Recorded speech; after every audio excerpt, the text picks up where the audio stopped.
বাসের বিষয়টা এখন মূল্য তালিকা দিতে হবে, মূল্য তালিকা দিতে হবে। তালিকাটা ঘোরা থেকে যারা বাস আপনি তো মূল্য তালিকা দিবেন, আমি দেবো আমারটা সঠিক পাইবে। হ্যাঁ, তারপরে আপনি একটু দোকানে একটু বেশি লাইট জ্বালানো যাবে না, রঙিন লাইট জ্বালানো যাবে না, এবং পাকে কাস্টমার সংরক্ষণ করতে হবে। এটা জানলাম, আমরা ওভাবে চলার চেষ্টা করবো।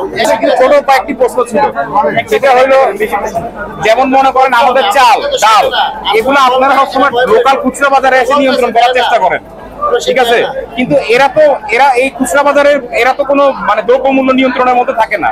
তাহলে আমাদের দ্রব্যমূল্যটা আসে হলো কি নিয়ন্ত্রণ করে কোথায়? সিটি গ্রুপ, তেলের বাজার নিয়ন্ত্রণ করে সিটি গ্রুপ কিংবা বসুন্ধরা, যারা যারা আছে। আপনারা তাদের ওখানে কেন গিয়ে দ্রব্যমূল্য নিয়ন্ত্রণের ব্যাপারে কোনো কথা বলেন না? দাম তারা কেন বেশি রাখতেছে হলো পাইকারি আড়ত থেকে বেশি রাখতেছে, এটা কেন কথা বলেন না? তারপরে চালের ব্যাপারে আছে মঞ্জু আছে, তারপরে মোজাম্মেল আছে, তারপরে ইরফান আছে, তাদের আড়তে কেন আপনারা কোনোদিন একটা দিন ভিডিও দেখলাম না আপনাদের যে আপনারা ওখানে গিয়ে চালের দাম কেন বেশি রাখা হচ্ছে সেটার ব্যাপারে ভিডিও করেন না? এটার কারণটা কি?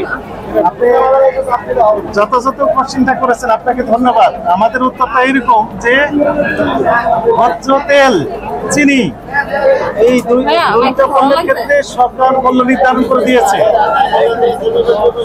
নির্ধারিত মূল্য অপেক্ষা অধিক মূল্যে যদি বিক্রি হয়ে থাকে কোথাও, আমাদেরকে জানানোর সঙ্গে সঙ্গে আমরা আইনগত ব্যবস্থা নিব। দ্বিতীয় কথা হচ্ছে যে আপনি জানেন যে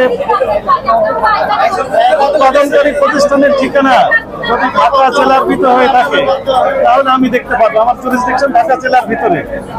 এই যে আপনি যেমনকি বলেন কুষ্টিয়ায় উৎপাদন হয় চাল, নওগাঁতে উৎপাদন হয়, দিনাজপুরে হয়, পাবনাতে হয়, কিশোরগঞ্জে হয়, বিভিন্ন জেলায় হয়।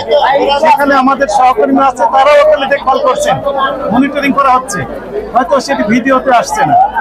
আর আপনি যেমন বলেন যে সিটি গ্রুপ, মেঘনা গ্রুপ, এই সবগুলোতে আমরা ডিজি স্যার মাঝে মাঝে আমাদেরকে পাঠান আনএক্সপেক্টেড ভিজিট দেওয়ার জন্য, এবং সেখানে আমরা একাধিকবার অনেকবার গিয়েছি, মিডিয়া সহকর্মীদের নিয়ে গিয়েছি।